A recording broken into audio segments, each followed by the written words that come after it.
Thyristor commutation methods के part 1 lecture में हमने डिस्कस किया था नेचुरल कम्यूटेशन और लोड कम्यूटेशन के बारे में। पार्ट 2 में हमने डिस्कस किया था फोर्स्ड कम्यूटेशन, और फोर्स्ड कम्यूटेशन का एक टाइप था क्लास बी कम्यूटेशन को हमने डिस्कस किया था। इस लेक्चर में हम लोग क्लास सी कम्यूटेशन डिस्कस करेंगे, जो कि फोर्स्ड कम्यूटेशन के अंतर्गत आता है। तो डिस्कस करते हैं class C commutation. Class C commutation is also called complementary commutation. Class C commutation को कम्प्लीमेंट्री कम्यूटेशन भी कहा जाता है। In this type of commutation a thyristor carrying load current is commutated by transferring its load current to another incoming thyristor. यानी कि class C commutation में किसी thyristor को टर्न ऑफ करने के लिए या कम्यूटेट करने के लिए इसके थ्रू जो लोड करंट फ्लो हो रहा था उसको किसी अनदर थायरिस्टर पे ट्रांसफ़र कर दिया जाता है, और इस प्रकार से थायरिस्टर को टर्न ऑफ किया जाता है। Circuit for class C commutation is shown below. ये जो सर्किट है ये आपका क्लास सी कम्यूटेशन सर्किट को इसमें शो किया गया है। इस कम्यूटेशन सर्किट में दो थायरिस्टर्स हैं, T1 और T2, लेकिन एक बार में एक ही थायरिस्टर कंडक्ट करता है, दूसरा थायरिस्टर जो है वो ऑफ होता है। किसी भी थायरिस्टर को आवश्यकता अनुसार टर्न ऑफ किया जा सकता है, और इसमें ये जो कैपेसिटर है ये थायरिस्टर को कम्यूटेट करने का काम करता है। तो इस सर्किट में पहले ये एज्यूम किया गया है कि जो कैपेसिटर है वो चार्ज्ड है, और इनिशियल वोल्टेज जो इस कैपेसिटर पे है वो Vs है विथ पोलैरिटी सोन। जो पोलैरिटी दिखाया गया है उस पोलैरिटी के अनुसार ये कैपेसिटर जो है वो चार्ज्ड है। साथ ही साथ ये भी एज्यूम किया गया है कि जो T2 थायरिस्टर है वो पहले से कंडक्ट कर रहा है, और T1 जो है वो ऑफ है। T1 जो है एट t इजकल टू 0 पे, यानी जिस समय हम ऑपरेशन स्टार्ट करेंगे उस समय जो है थायरिस्टर T2 कंडक्ट कर रहा है, यानी कि ये कंडक्शन मोड में है, और ये जो आपका T1 है वो आपका पहले से ऑफ है। लेकिन हमें अब एट t इजकल टू 0 पे T1 थायरिस्टर को ऑन करना है। तो जब T1 थायरिस्टर को ऑन करना है तो जैसे ही T1 थायरिस्टर को ऑन किया जाएगा तो ये जो है वो ऑन करने पे जो है ये आपका शॉर्ट सर्किट हो जाएगा, क्योंकि ये जो है फॉरवर्ड बायस्ड है थायरिस्टर। इसका जो पॉजिटिव पोलैरिटी है ये उससे इसका इस थायरिस्टर का एनोड कनेक्टेड है, तो इसलिए ये जो थायरिस्टर है ये आपका फॉरवर्ड बायस्ड है। तो जैसे ही इसको ट्रिगर किया जाएगा, ऑन किया जाएगा, तो ये शॉर्ट सर्किट हो जाएगा, और ये जो कैपेसिटर वोल्टेज है वो वोल्टेज अब थायरिस्टर T1 के ऑन होने के बाद T2 के अक्रॉस रिवर्स बाइस अप्लाई करेगा, क्योंकि इसका जो नेगेटिव पोलैरिटी है वो थायरिस्टर T2 के एनोड से कनेक्ट हो जाएगा, और इस प्रकार से ये थायरिस्टर T2 जो है वो आपका रिवर्स बाइस हो जाएगा।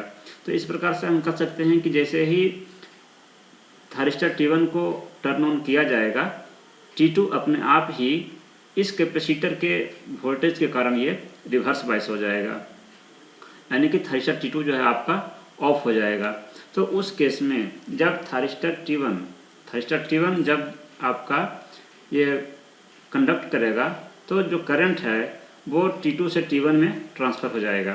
वो कैसे होगा कि पहले जो करंट है वो आपका T2 के थ्रू फ्लो कर रहा था, लेकिन अब जो करंट है वो आपका सोर्स से एक करंट का ब्रांच जो है वो आपका R1 के थ्रू होते हुए और T1 के थ्रू होते हुए ये फ्लो करेगा, और दूसरा करंट का एक ब्रांच जो है वो R2 और कैपेसिटर के थ्रू होते हुए इस थायरिस्टर से होते हुए T1 थायरिस्टर से होते हुए फ्लो करेगा।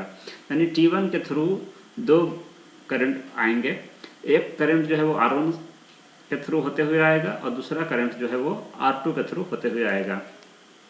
तो R1 के थ्रू जो करंट आएगा उसका मैग्नीट्यूड होगा, सप्लाई Vs है और जो रेजिस्टेंस है वो R1 है, तो करंट जो है वो Vs बाई R1, इतना रेजिस्टेंस जो है वो R1 के थ्रू फ्लो होगा। दूसरा जो करंट है, दूसरा वाला जो करंट है उसका अगर देखा जाए सर्किट तो वह एक RC सर्किट है, ये एक रेजिस्टेंस है और एक कैपेसिटेंस है। कैपेसिटेंस के ऊपर जो वोल्टेज है वो Vs है और ये भी वोल्टेज Vs है, तो दोनों वोल्टेज आपका जो है पोलरिटी के अनुसार देखिए तो ये ऐड हो जाएगा, तो टोटल वोल्टेज आपका 2Vs हो जाएगा। और ये जो RC सर्किट है, तो RC सर्किट को जैसे कि अगर कोई ये रेजिस्टेंस है और एक कैपेसिटेंस है और अगर कोई वोल्टेज सोर्स है, तो अगर इस सर्किट को अगर सोल्व किया जाए तो अगर सोल्व करने के बाद अगर आप करंट का एक्सप्रेशन इसमें पता करेंगे तो करंट का एक्सप्रेशन आएगा, अगर ये Vs है और ये R है और ये C है, तो आपको करंट का जो इक्वेशन आएगा वो आएगा Vs by R into e to the power minus t by RC। Analysis करने पे इसको पता चलेगा कि करंट का एक्सप्रेशन जो है इस प्रकार से होगा, यानी कि ये जो करंट है ये आपका डिक्रीजिंग नेचर का है, एक्सपोनेंशियल नेचर का है, यानी कि ये इस प्रकार से डिक्रीज हो रहा है करंट। तो लेकिन यहाँ पे जो वोल्टेज है, चूँकि कैपेसिटर के ऊपर भी वोल्टेज है और एक सप्लाई का भी वोल्टेज है, तो टोटल यहाँ पे जो है आपका 2Vs by R current R2 के थ्रू फ्लो होगा। तो इस प्रकार से जो थारिस्टर 1 है T1, इसके थ्रू जो टोटल करंट है वो आपको हो जाएगा Vs by R1 plus 2Vs by R into e to the power minus t upon RC। तो ये दोनों करंट जो है ये T1 के थ्रू फ्लो होंगे। उसके बाद जो है इस पीरियड में, इस दौरान क्या होगा कि ये जो थारिस्टर है इसके अक्रॉस जो सप्लाई था, इसके अक्रॉस जो कैपेसिटर का वोल्टेज जो था Vs जो ऑलरेडी चार्जड था, ये वोल्टेज अब धीरे धीरे ये डिक्रीज करेगा, क्योंकि ये करंट फ्लो करा रहा है सर्किट में, तो करंट धीरे धीरे डिक्रीज होगा। डिक्रीज होने के बाद इसका करंट जो है आपका वोल्टेज जो है 0 हो जाएगा। 0 होने के बाद फिर क्या होगा कि ये सोर्स वाला जो करंट है उसके कारण अब ये चार्ज होना शुरू होगा कैपेसिटर जब चार्ज होगा तो उसके बाद अब इस पे जो पोलरिटी आएगी वो यहाँ पे प्लस आएगी और यहाँ पे माइनस आएगी, क्योंकि करंट जो है इधर से इंटर कर रहा है। तो जब कैपेसिटर का वोल्टेज 0 होने के बाद जब ये चार्ज होगा तो यहाँ प्लस होगा, यहाँ माइनस होगा, तो कैपेसिटर जो है फिर आपका Vs वोल्टेज से चार्ज हो जाएगा, यानी लेकिन पोलरिटी जो है आपकी इसकी रिवर्स हो जाएगी। उसके बाद मोड 1 आपका कंप्लीट हो जाएगा। थारिस्टर का ये जो कंप्यूटेशन सर्किट है इसके ऑपरेशन को हम कई स्टेप्स में डिस्कस कर रहे हैं। तो जो स्टेप 1 है उसको हम मोड 1 कह रहे हैं। जैसे कि हम टोटल इतने टाइम के लिए अगर हम डिस्कस कर रहे हैं तो 0 से लेके इतना टाइम, इसको अगर हम T1 कहें, इसको T=0 कहें, तो इसको हम मोड 1 कह रहे हैं। T1 से T2 तक में क्या हो रहा है सर्किट में उसको मोड 2 कहेंगे। तो इस प्रकार से हम इसमें डिस्कस करेंगे। तो मोड 1 के दौरान क्या है कि जो T2 है वो ऑफ हो गया और T1 के थ्रू 2 करंट फ्लो हो रहे थे। जो दूसरा वाला जो ब्रांच था वो डिक्रीजिंग नेचर का था और ये वाला जो ब्रांच है ये कंटिन्यूअस करंट इसमें फ्लो हो रहा था। तो उसके बाद जब कैपेसिटर की पोलरिटी रिवर्स हो गई तो सेकंड मोड में अब क्या है कि T2 थारिस्टर को टर्न ऑन किया जाएगा। T2 थारिस्टर को टर्न ऑन करेंगे जो कि अभी ऑफ स्टेट में था। जब इसको ऑफ करेंगे तो चूँकि कैपेसिटर की पोलरिटी रिवर्स हो चुकी है, यहाँ प्लस हो चुका है, यहाँ माइनस हो चुका है, तो इस प्लस से ये थारिस्टर जो है T2 थारिस्टर जो है वो आपका फॉरवर्ड बाइस्ड है। तो अगर इसको टर्न ऑन किया जाएगा, ट्रिगर किया जाएगा, तो ये थारिस्टर जो है आपका शॉर्ट सर्किट की तरह बिहेव करेगा, यानी करंट को कंडक्ट करेगा।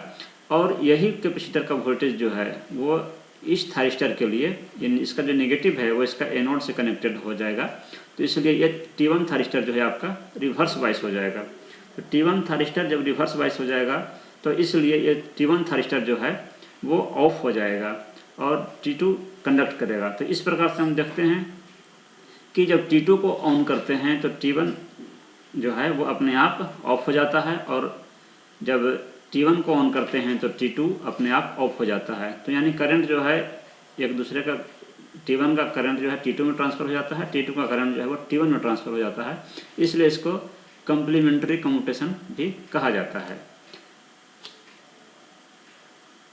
तो इन द सर्किट शोन, जो सर्किट दिखाया गया है, initially it is assumed that, means ऐसा माना गया है, ऐसा एज्यूम किया गया है कि कैपेसिटर इज चार्ज्ड। कैपेसिटर जो है वो चार्ज है, उसके ऊपर वोल्टेज है, having magnitude equal to source voltage Vs, यानी जितना सोर्स वोल्टेज है उतना ही मैग्नीट्यूड कैपेसिटर के ऊपर है, विथ पोलरिटी शोन। और पोलरिटी क्या है उस वोल्टेज की जो कि आपको सर्किट में दिखाया गया है।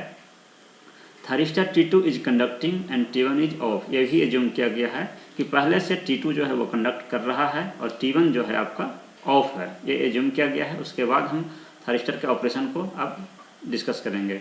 तो थारिस्टर का जो ऑपरेशन है इस सर्किट का, क्लास C कम्यूटेशन सर्किट का, इसको हम डिफरेंट मोड्स में डिस्कस करते हैं, यानी कई स्टेप्स में डिस्कस करते हैं। तो जो स्टेप 1 है यानी मोड 1 है, उसको हम कह रहे हैं t=0 से t1 के बीच में। यानी कि अगर इसको हम ग्राफ पे दिखाएं तो ये आपका t टाइम एक्सिस है, तो ये t=0 है। तो हम ये देखेंगे कि स्टेप 1 में 0 से t1 इस टाइम के इंटरवल में क्या हो रहा है सर्किट में, फिर t1 से t2 इस इंटरवल में क्या हो रहा है।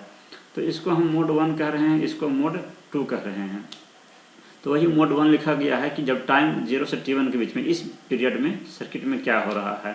तो eight t=0 t1 is turn on, यानी कि t=0 पे जो है t1 को टर्न ऑन किया गया, ट्रिगर किया गया। यानी जिस समय t1 को ट्रिगर किया गया उस टाइम को t=0 कहा जा रहा है।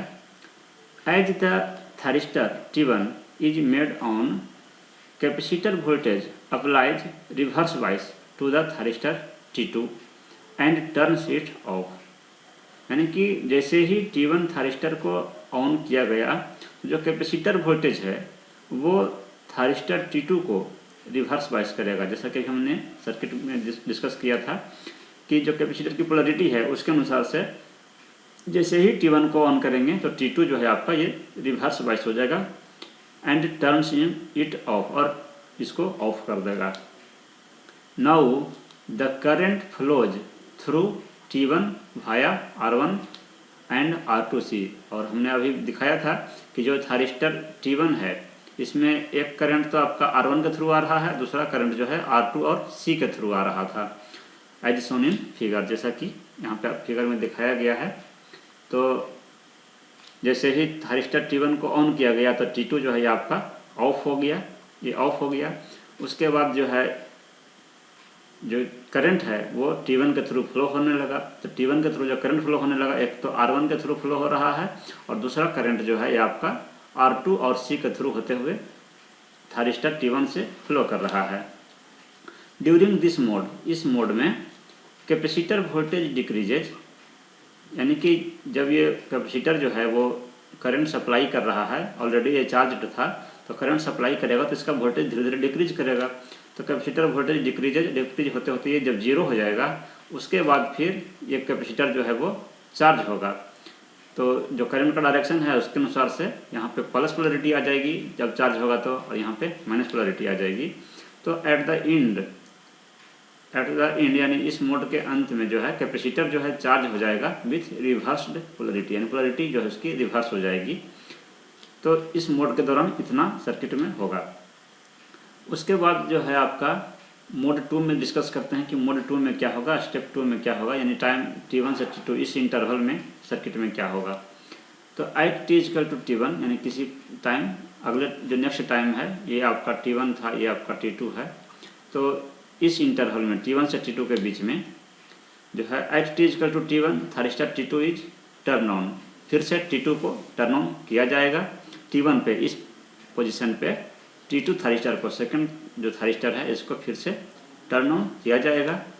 As the thyristor T2 is turn on, जैसे ही थारिस्टर T2 को टर्न ऑन किया जाएगा capacitor voltage applies reverse wise to the thyristor T1। तो जैसे ही T2 को टर्न ऑन किया जाएगा तो ये शॉर्ट सर्किट की तरह बिहेव करेगा, और जो इसकी पोलरिटी है कैपेसिटर के अभी जो पोलरिटी है उसके अनुसार से ये फॉरवर्ड वाइज था, इसलिए ये टर्न ऑन हो जाएगा। ट्रिगर करने पे ये शॉर्ट सर्किट की तरह बिहेव करेगा, और उसके बाद ये जो पोलरिटी है यही पोलरिटी T1 थारिस्टर के लिए रिवर्स वाइज का काम करेगी। तो and turns if it off, और T1 थारिस्टर के अक्रॉस जो ये रिवर्स वाइज अप्लाई करेगा कैपेसिटर का वोल्टेज और थारिस्टर T1 को ऑफ कर देगा। Now the current flows through T2 via R2 and R1C as shown below, यानी कि अब जो है थारिस्टर T2 के थ्रू जो करंट फ्लो होगा वो R2 के थ्रू फ्लो होगा और R1C के थ्रू फ्लो होगा। जिसको कि इस फिगर में दिखाया गया है। यानी कि अब इस समय ये आपका थारिस्टर जो है T2 वो ऑन है और ये वाला थारिस्टर आपका ऑफ है। तो करंट जो फ्लो हो रहा है ये तो IT1 0 हो गया, इसके थ्रू कोई भी करंट फ्लो नहीं होगा। ये कैपेसिटर का जो वोल्टेज है वो इसको रिवर्स वाइस कर दिया। उसके बाद क्या है कि जो करंट है वो एक करंट तो आपका R1 और C के थ्रू होते हुए T2 के थ्रू फ्लो कर रहा है, जो कि ग्रीन से दिखाया गया है, और दूसरा जो करंट है जो कि रेड से दिखाया गया है वो R2 से होते हुए डायरेक्ट T2 के थ्रू होते हुए ये फ्लो कर रहा है। तो इस प्रकार से थारिस्टर T2 के थ्रू जो करंट फ्लो कर रहा है वो जो करंट R2 के थ्रू फ्लो कर रहा है वो तो हो गया आपको VS/R2, और जो करंट कैपेसिटर और R1 के थ्रू फ्लो हो रहा है वो करंट है आपका 2VS हो जाएगा, क्योंकि इसके ऊपर भी पोलरिटी आपका VS है और ये भी आपका VS है। तो 2VS/R1 यहाँ पे हो जाएगा, क्योंकि रेजिस्टेंस R1 है, और इंटू e⁻⁻t/R1c ये इक्वेशन आता है। तो टोटल करंट जो है वो ये दो करंट इसमें फ्लो करेंगे। During this mode capacitor voltage decreases, इस मोड में भी कैपेसिटर का वोल्टेज जो है वो फिर धीरे धीरे डिक्रीज करेगा। And at the end of this mode capacitor is charged with reversed polarity, और इस मोड के समाप्त होने पर फिर से जो है कैपेसिटर की पोलरिटी जो है वो आपकी रिवर्स हो जाएगी। यानी कि पहले वोल्टेज इसका डिक्रीज होकर के 0 हो जाएगा, और 0 होने के बाद फिर से जब ये चार्ज होगा तो इसकी पोलरिटी जो है वो रिवर्स हो जाएगी। Hence firing of thyristor T1 turns of thyristor T2। तो इस प्रकार से हम देखते हैं कि क्लास C कम्यूटेशन में थारिस्टर T1 को जब फायरिंग किया जाता है, टर्न ऑन किया जाता है, तो वो आपको T2 थारिस्टर को टर्न ऑफ कर देता है। And subsequently firing of thyristor T2 turns of thyristor T1। और ये भी देखते हैं जब T2 को जब टर्न ऑन किया जाता है तो थारिस्टर T1 जो है वो टर्न ऑफ हो जाता है। तो इस प्रकार से जो क्लास C कम्यूटेशन में थारिस्टर को टर्न ऑफ किया जाता है। ये वेव फॉर्म है। तो ये आपका T=0 है, और ये आपका T=T1 है, और यहाँ पे जो है आपका T=T2 है। तो 0 से T1 इस पीरियड को मोड 1 कहा गया, मोड 1, और इस पीरियड को जो है वो मोड 2 कहा गया। तो ये वाला जो ग्राफ है आपका वेव फॉर्म है, ये IT1 का है, यानी थारिस्टर T1 के थ्रू जो करंट फ्लो हो रहा है उसका है।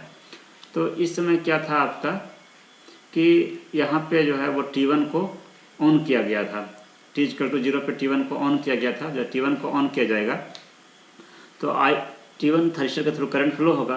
तो एक तो करंट जो है ये आपका VS/R1 फ्लो होगा, जो कि एक कांस्टेंट करंट है। दूसरा करंट जो R2 और C के थ्रू फ्लो हो रहा था उस करंट का इक्वेशन इस प्रकार से होगा, और ये डिक्रीजिंग नेचर का होगा, एक्सपोनेंशियली डिक्रीजिंग नेचर का होगा। तो एट ए टाइम जो है ये करंट, एट पर्टिकुलर टाइम ये करंट जो है वो R2 के थ्रू ये आपका 0 हो जाएगा, और सिर्फ उसके बाद फिर जो है आपका सिर्फ ये R1 के थ्रू वाला जो करंट है वही सिर्फ फ्लो करेगा। इस दौरान IT2 यानी T2 थारिस्टर जो है ये आपका ऑफ है, इसलिए इसके थ्रू कोई भी करंट फ्लो नहीं करेगा। इस दौरान कैपेसिटर का जो वोल्टेज है 0 से T1 के बीच में, तो स्टार्टिंग में तो इसका वोल्टेज VS था। तो इस मोड में क्या है कि कैपेसिटर का वोल्टेज जो है धीरे धीरे घट के 0 हो गया था, और 0 होने के बाद जब ये फिर से चार्ज होगा तो इसका जो पोलरिटी है वो रिवर्स हो जाएगी, और ये VS वोल्टेज से चार्ज हो जाएगा, यानी कि इस पर -VS वोल्टेज आ जाएगा। कैपेसिटर के ऊपर सिर्फ पोलरिटी इसकी रिवर्स हो जाएगी वोल्टेज की। उसी प्रकार से T1 से T2 मोड जो है, यानी मोड 2 जो है, इस मोड में T2 थारिस्टर को ऑन किया गया, T2 को जो T2 थारिस्टर है उसको फिर से ऑन किया गया। तो जैसे ही इसको ऑन किया जाएगा तो जैसा कि हमने बताया कि जो T1 थारिस्टर है वो आपका ऑफ हो जाएगा, क्योंकि जो कैपेसिटर के क्रॉस जो वोल्टेज है वो T1 थारिस्टर को रिवर्स वाइज अप्लाई करेगा, इसलिए जो T1 थारिस्टर है वो आपका ऑफ हो जाएगा इस मोड में, और सिर्फ T1 इसमें जो आपका T1 है वो आपका ऑफ हो जाएगा और T2 थारिस्टर के थ्रू करंट फ्लो करेगा। तो यह आपका जो है T2 थारिस्टर के थ्रू फ्लो होने वाले करंट को इसमें दिखाया गया है। तो ये जो करंट है इसमें भी आपने देखा कि दो करंट फ्लो हो रहे थे T2 के थ्रू। एक तो जो है वो R2 के थ्रू फ्लो हो रहा था, R2 के थ्रू जो करंट फ्लो हो रहा था वो था आपका VS/R2, और T1 के थ्रू जो करंट फ्लो R1 के थ्रू और C के थ्रू जो करंट फ्लो हो रहा था वो है आपका 2VS/R1 e⁻t/RC। ये एक्सपोनेंशियल करंट जो है वो R1C के थ्रू फ्लो होगा। ये करंट जो है ये धीरे धीरे डिक्रीजिंग नेचर का है, और ये एट ए पर्टिकुलर टाइम ये करंट जो है आपका 0 हो जाएगा। उसके बाद सिर्फ आपका R2 के थ्रू फ्लो होने वाला करंट ही सिर्फ फ्लो करेगा। तो इस दौरान जो कैपेसिटर का वोल्टेज है वो कैपेसिटर का वोल्टेज फिर से जो है वो धीरे धीरे जो रिवर्स पोलैरिटी पे था वो धीरे धीरे घट के फिर 0 होगा, और फिर से ये चार्ज होगा तो फिर इसकी पोलैरिटी जो है वो रिवर्स हो जाएगी, यानी पहले -VS था तो अब ये +VS हो जाएगा। तो इस प्रकार से जो है कैपेसिटर का वोल्टेज जो है वो चेंज करता है। तो इस दौरान जो है आपका ये मोड वन में जो आपका T2 थारिस्टर था वो आपका ऑफ था, T2 इस दौरान ऑफ था। तो यहाँ से यहाँ तक ये जो टाइम है इतने देर के लिए T2 थारिस्टर के अक्रॉस कैपेसिटर का जो वोल्टेज है वो रिवर्स वाइज अप्लाई करता है इतने देर के लिए। तो इसलिए इस पीरियड को थारिस्टर T2 के लिए ये सर्किट टर्न ऑफ टाइम है। जितने देर के लिए थारिस्टर रिवर्स वाइज है वो सर्किट टर्न ऑफ टाइम कहलाता है। उसी प्रकार से जो इस मोड में सेकंड मोड में जो है वो आपका T1 थारिस्टर जो है आपका ऑफ था। तो यहाँ से यहाँ तक ये जो टाइम इंटरवल है इस दौरान इतने देर के लिए जो T1 थारिस्टर है वो आपका कैपेसिटर के वोल्टेज के द्वारा ये रिवर्स वाइज्ड था। तो जितने देर के लिए थारिस्टर रिवर्स वाइज है वो उसका टर्न ऑफ टाइम कहलाता है। तो जो T1 थारिस्टर का जो टर्न ऑफ टाइम है वो है आपका ये इंटरवल जो दिखाया गया है TC1। तो इस लेक्चर में हमने क्लास C कम्यूटेशन के बारे में डिस्कस किया। अगले लेक्चर में हम लोग क्लास D कम्यूटेशन के बारे में डिस्कस करेंगे। Thank you.